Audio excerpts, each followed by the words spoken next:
Якутия-24 в прямом эфире. Это программа «Итоги дня», в студии Влад Давыдов. Приветствую вас. Смотрите сегодня. Борьба с огнем в лесах продолжается. На подмогу в Якутию прибыли 40 специалистов Камчатского спасательного центра МЧС. Охотникам на заметку глава республики Айсен Николаев подписал распоряжение о лимитах на добычу лимитированных видов животных. Доступная среда. Надзорные органы в Якутске проверили новостройки на наличие установок для маломобильной части населения. СУЗы на расхват. В средние специальные учебные заведения идет прием документов по ряду направлений. Конкурс 15 человек на одно место. Сделано в Якутии. Республика стала самым активным региональным кинопроизводителем по итогам прошлого года. Какие фильмы в лидерах и чего ждать от наших киноделов в будущем?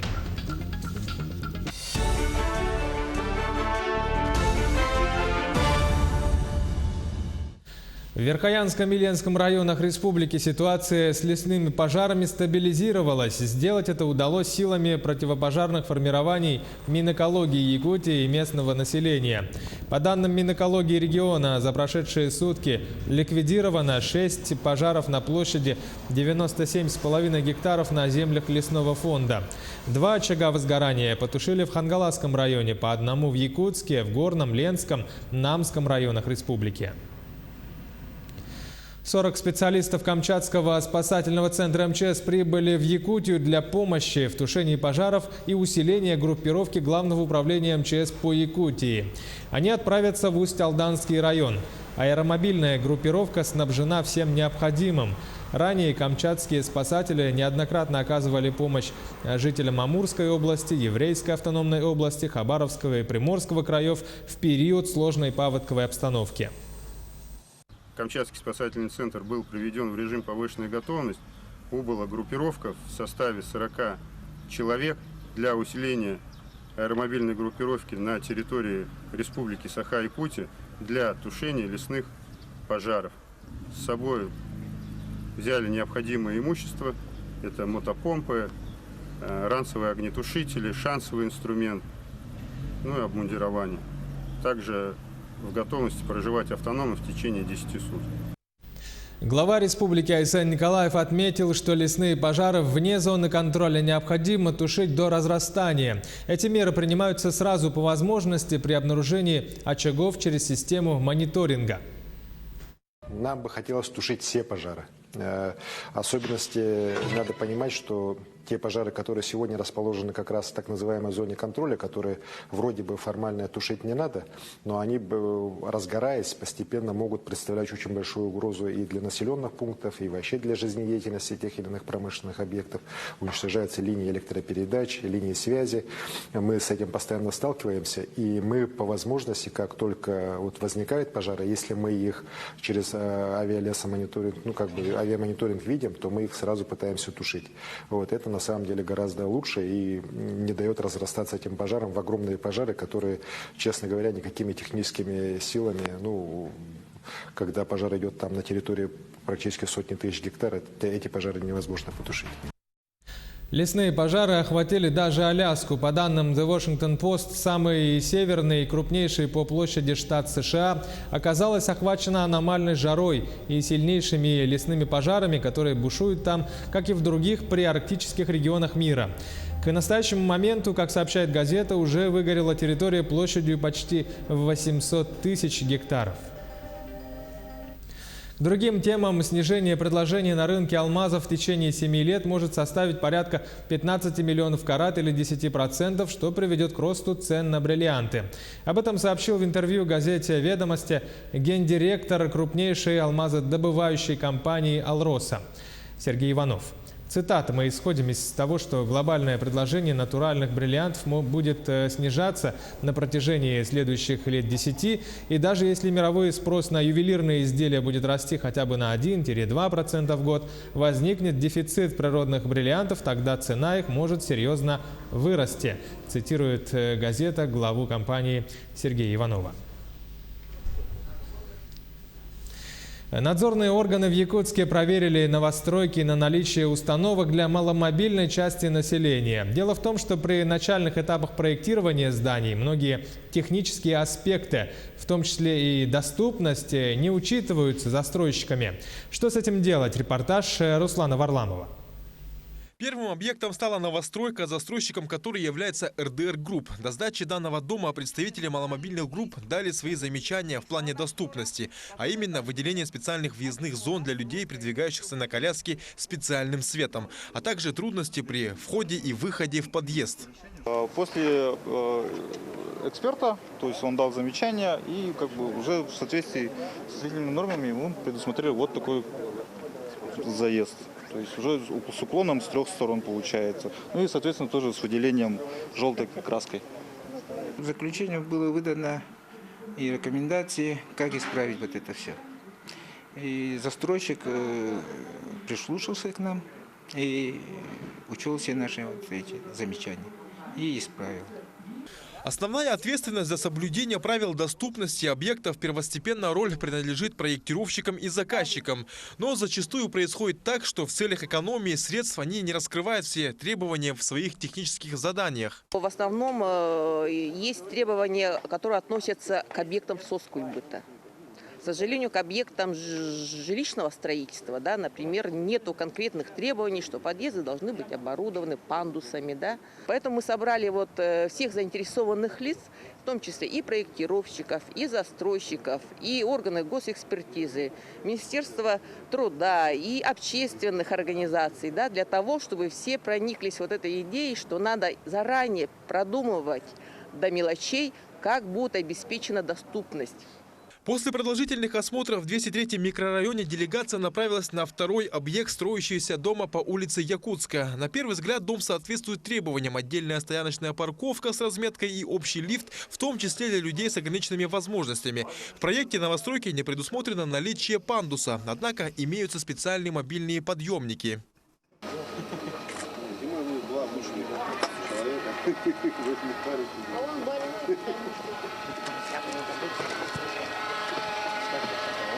На вопрос, но что делать тем людям, проживающим в домах, которые не могут похвастаться специализированной техникой и пандусами, ответил Андрей Анатольевич, директор Центра мониторинга общества инвалидов. Да, сейчас могут обратиться те, которые пользуются креслами-колясками, чтобы им поставили пандус или подъемник. Это заявительный характер. Обращаться надо в управление соцзащиты города Якутска. И ставится это все за счет города безвозмездно. Таким образом, за 2018 год в Якутске установлено 8 пандусов и подъемников. В 2019 году запланировано строительство 11 оборудований в подъездах жилых многоквартирных домов. Стоит отметить, что число маломобильных лиц только по Якутску составляет до 1480 человек. Из них 600 слабовидящие и 180 незрячих. Остальные 700 – это люди, передвигающиеся на кресле-коляске. Специалисты Жилнадзора рекомендуют проектировщикам, заказчикам и застройщикам обращаться за советами к экспертам в области доступности, которые смогли бы проверить, подсказать и согласовать проект на начальном этапе, чтобы в последующем избежать дополнительных трат. Руслан Варламов, Григорий Охлопков, Якутск. В Якутске в 14 домах из 57 завершился капитальный ремонт. Сегодня министр ЖКХ Дмитрий Садовников осмотрел 3 многоквартирных дома, в которых ведется капремонт. Сотрудники фонда капремонта доложили, что на сегодня в республике завершаются работы по замене 47 лифтов в 32 домах. Министр сказал, что все работы идут по графику и должны быть завершены к отопительному сезону. Однако есть ряд проблем, связанные с собственниками помещений, например, несогласие жителей на проведение ремонта. Отметим, что в этом году в республике отремонтируют 222 многоквартирных дома. На проведение работ выделено порядка 1 миллиарда рублей. Подрядчики и обслуживающие, скажем, предприятия, замечаний в адрес выполненных работ не имеют. В прошлом году у нас была проблема в части ремонтных работ по линии фонда капитального ремонта, несвоевременный запуск. И сегодня мы мониторим эту ситуацию, еженедельно идут планерки, фонд отчитывается. Сегодня мы решили воочию проверить некоторые объекты. И видим, что действительно докладам информация соответствует. В Якутске ведут полномасштабную реконструкцию улиц. В этом году будет отремонтировано более 25 километров дорог в рамках нацпроекта «Безопасные и качественные дороги». Жители города волнуют, когда будут завершены все работы. Репортаж Сусанны Рожиной. В Якутске и в Мархе полным ходом идет ремонт дорог. До конца октября планируется уложить более 18 километров асфальта и более 6 километров грунтовых дорог. С одной стороны, вроде бы работы идут, но хотя беспокойность есть о том, чтобы мы могли успеть в наших климатических условиях вовремя все дороги поставить. А у нас сегодня их 25,5 километров мы в этом году должны сдать. И деньги, те, которые у нас предусмотрены из дорожного фонда, местного бюджета, окружной администрации и федерального бюджета, мы должны 1,5 миллиарда этих освоить по городу Якутску в этом году. Есть некоторые временные неудобства из-за ремонтных работ. Изменена схема движения автобусов, перекрыты улицы. Но зато через 2 месяца дороги, которые всегда были в плохом состоянии, должны соответствовать всем стандартам. Не можем попасть в адрес, и еще долго делает это дело, ремонты. На рабочем месте и домой приезжать никак не можем. Через вот так машины оставляем здесь, идем пешком. Машина мучается, вот смотрите, сколько там машины. Не можем попасть так. Проезд к работе – это вообще ужасно, конечно. Вот моя рядом совсем, а теперь мне приходится идти вон с глазной больницы. Зачем сразу все дороги перекрыли? Можно было сначала одно сделать, потом второе. А то не знаем, на каком автобусе сейчас ехать, где они ходят. Пошли туда, стояли на остановке. Нам говорят, автобусы не ходят тут. И туда вот и ходим, сейчас остановку ищем. Не, вообще неудобно. Здесь вообще везде вот тупики стоят, машины даже не проходят. Сейчас на великах тоже вот катаюсь, поэтому вообще трудно ехать. Все работы по контрактам должны быть завершены к концу октября. Ремонтом занимаются несколько подрядных организаций. Так, например, участок Пожарницкого делает компания «Дорис», которая обещает к установленному сроку завершить все работы. Ну а пока проводится укладка газовых сетей. Впервые все инженерные и инфраструктурные работы проводятся параллельно с ремонтом дорог. Ну, сегодня мы посмотрели 2 улицы, там Жарницкого посмотрели, большую такую дорогу, да, там 1,5 километра. Мы видим, что какие-то работы были проделаны уже, обещают, и мы, в принципе, сказали, что 8 числа еще раз проедем, посмотрим, что будет сделано. Ну, сегодня подрядчик говорит, что мы до октября месяца должны все закончить. В Мархе также на всех запланированных участках идут работы. Монтаж-сервис работает в микрорайоне Марха, 4 объекта. Это экспериментальная, Якая Петерса, газовиков школьная. По экспериментальной 1250 метров подрядчик приступил к асфальтовым работам по укладке. Так, земляное полотно по всем объектам готово по Мархе. По указу главы республики Айсена Николаева Министерство транспорта и дорожного хозяйства полностью курирует ремонт дорог Якутска и следит за ходом выполнения этих работ. Еженедельно проводятся выезды, специалисты замеряют соответствие дорожного полотна всем стандартам. Также проводится и общественный контроль за ремонтом улиц, как по срокам, так и по качеству. Сусанна Рожина, Джилустан Иннокентьев, Семен Семенов, Якутск. Вернемся после перерыва. 1 минута. Оставайтесь с нами, смотрите во второй части программы. Охотникам на заметку глава республики Айсен Николаев подписал распоряжение о лимитах на добычу лимитированных видов животных в Якутии. СУЗы на расхват. В средние специальные учебные заведения идет прием документов по ряду направлений. Конкурс 15 человек на 1 место. Сделано в Якутии. Республика стала самым активным региональным кинопроизводителем. По итогам прошлого года какие фильмы оказались в лидерах и чего ждать от наших киноделов в ближайшем будущем.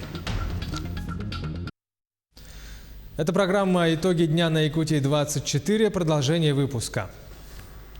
С сегодняшнего дня в Якутске началась выдача лицензий на добычу копытных животных, бурого медведя, соболя и рыси.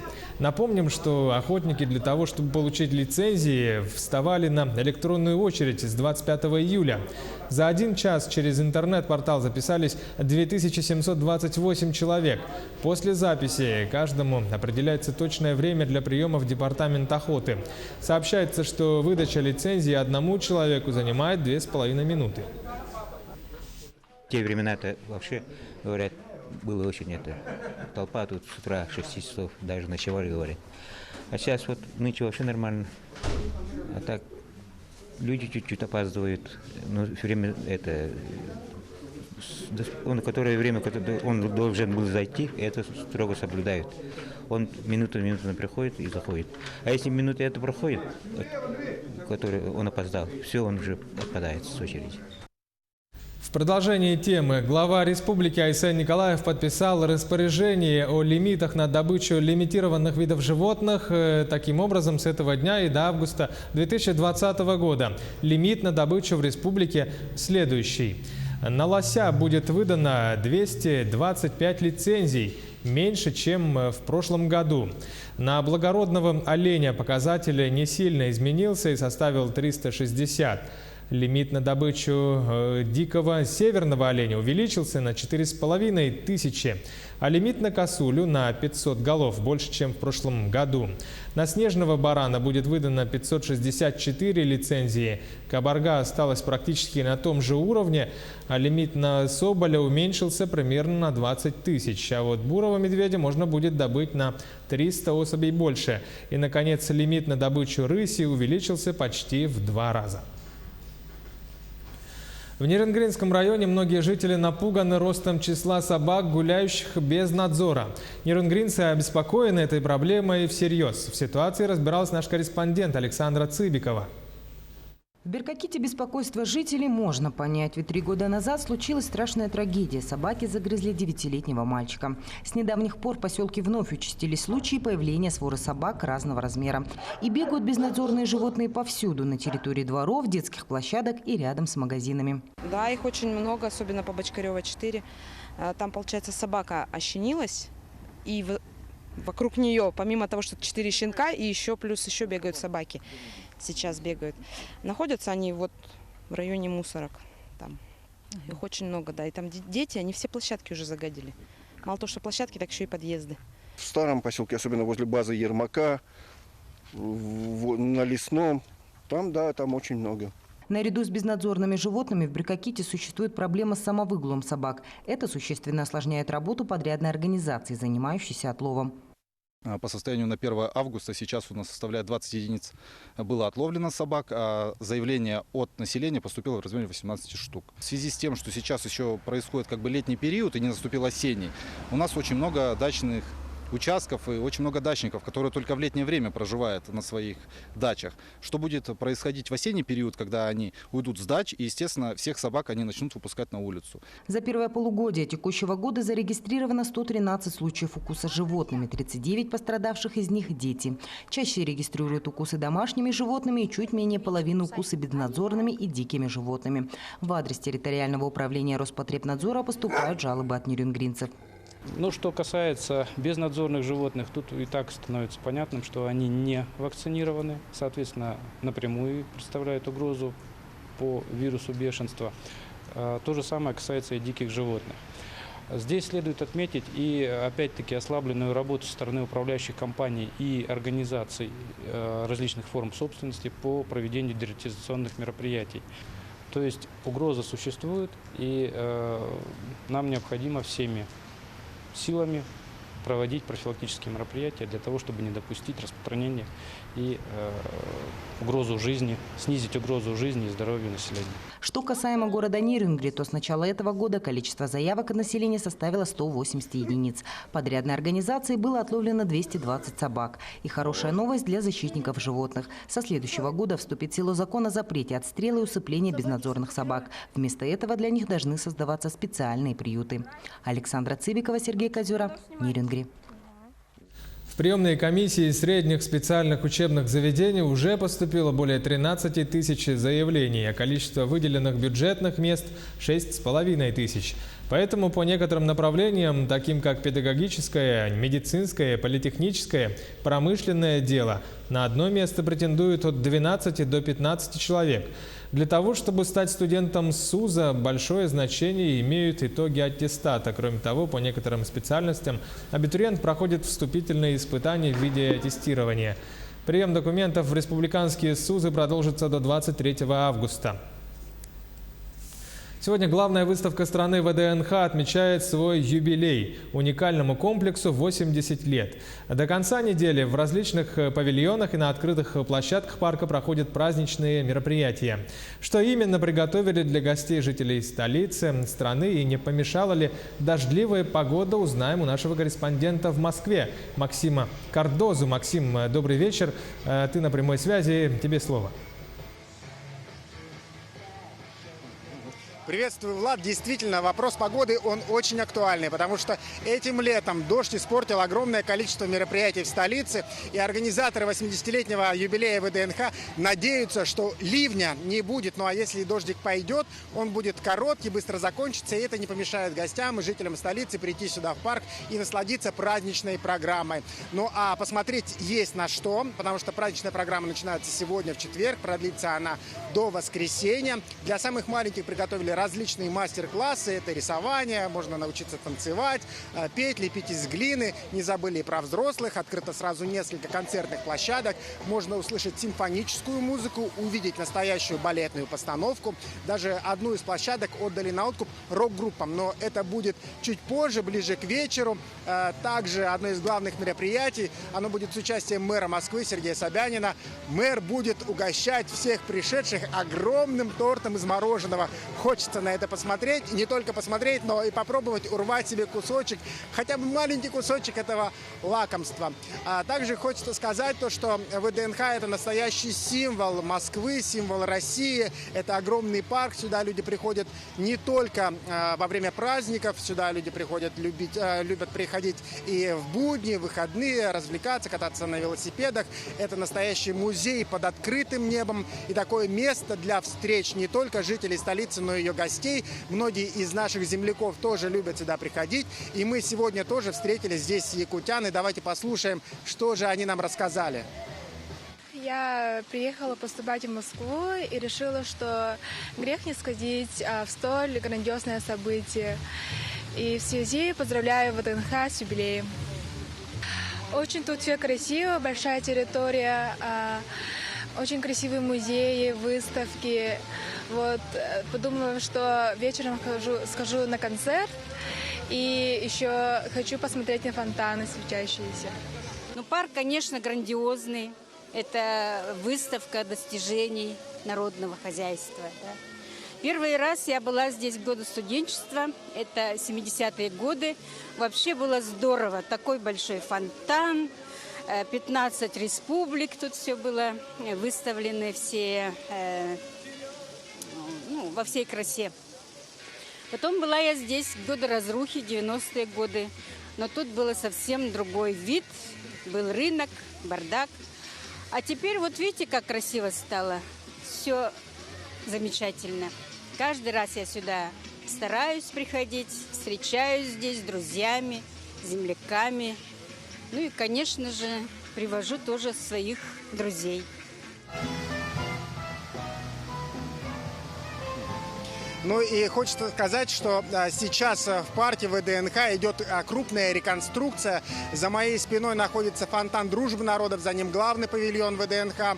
И они такие сияющие, красивые. Фонтан открыли только этой весной. Впервые за 65 лет была произведена реконструкция, произведены громадные реконструированные ремонтные работы. И сегодня во всем этом великолепии это все можно посмотреть. Также за моей спиной вы видите, наверное, главную сцену. На ней вечером будет концерт с участием главных звезд нашей страны. Ну, я еще раз хочу напомнить, что торжественные мероприятия продлятся до воскресенья. Если вы в Москве, то можете сюда прийти и насладиться праздником. Влад? Да, Максим, благодарю. Напомню, что на прямой связи со студией был наш корреспондент в Москве Максим Кардозу. Якутия стала самым активным региональным кинопроизводителем по итогам прошлого года. За этот период было выпущено 6 картин, 4 из которых попали в топ-20 по числу посещений. Наш корреспондент Андрей Мухоплев подготовил подробную информацию о том, какие успехи были у якутских картин в прошлом году и какие планы у наших киноделов в ближайшем будущем. Якутия стала регионом-лидером по количеству выпущенных фильмов за 2018 год. В прошлом году было выпущено 6 картин, которые заработали 19,5 миллионов рублей. Рейтинг составлен по итогам 2018 года изданием CinemaScope. А в этом году в республике выйдет в прокат целых 10 лент. С начала года в прокат вышло 4 картины. Комедия «Агент Мамба», драматическая комедия «Надо мною солнце не садится», ужастик «Клюк Хамус» и семейная сказка «Бэйби Рикен». Суммарные сборы этих картин уже превысили 40 миллионов рублей. Якутский кинематограф стал снимать не только больше, но и расширили жанровый диапазон. Которые старше, и они идут в кино неохотнее и медленнее. Да? Поэтому фильм, допустим, «Надо мной солнце не садится» шел в прокате почти 3 месяца. И до сих пор собирает полные залы в некоторых кинотеатрах. Вот, потому что взрослое население, оно более медленнее идет. А на комедию, конечно, молодежь, у нас основной зритель все-таки в кинотеатрах это молодежь. И молодежь с удовольствием просто идет на комедийный жанр и такой, который им интересен. Ужасы, любовь, романтика, вот что-то из этой области. Первую строчку хит-парада самых кассовых картин Якутии стала комедия «Агент Мамба». Фильм заработал свыше 15 миллионов рублей. Она стала самой кассовой картиной в истории якутского кино. Мы хотим снять «Агент Мамба» как копродукции с другими регионами, например, вот с бурятами. И если получится, то уже хотим выйти на большой рынок. В «Агенте Мамба», да, работала молодая команда. Самому старшему, например, было 32 года. Это получается уже и задумки по-новому, и технические условия, все, кадры разные, все по-новому. У нас есть зритель. Если зрителя нет, кому снимать-то? Значит, зритель хочет, он требует, поэтому вот ради зрителей работаем. Вторая картина по сборам для якутских зрителей стала драматическая комедия Любови Борисовой «Надо мною солнце не садится». У этой картины очень богатая фестивальная история, множество гран-при и призов зрительских симпатий на международных киноконкурсах. Он до сих пор идет в прокате по Якутии. Интересный факт заметили билетеры. Молодое поколение приходило на этот фильм вместе с бабушками и дедушками, а после выходили со слезинкой на щеке.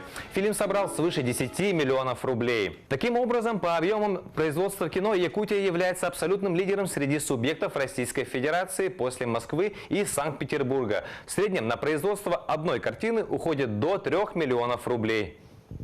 Мы сейчас, допустим, никак не можем снять «Властелин колец», хоть сколько долларов тайме. Ну, серьезно. Это же надо идти, это же годами же все пришло. Надо же расширять рынки. Все же говорят там, не надо все измерять в единицах. Все-таки это же искусство. Потому что если будем измерять единицы, тогда мы вообще фильмы не должны снимать. Потому что у нас 500 тысяч, если мы будем снимать на якутский язык, 500 тысяч человек. Значит, какой? Там бюджет только должен быть не превышать 1 миллион рублей. Это уже большой риск. Но мы же должны все равно выражать свои мысли, что мы, как мы. И это называется искусство. Для дальнейшего развития якутского кино глава республики Айсен Николаев ежегодно намерен выделять денежные средства в размере 80 миллионов рублей. Это послужит огромным скачком для имиджевой политики республики. Таковы итоги дня сегодня. Оставайтесь на нашем канале, будьте в курсе.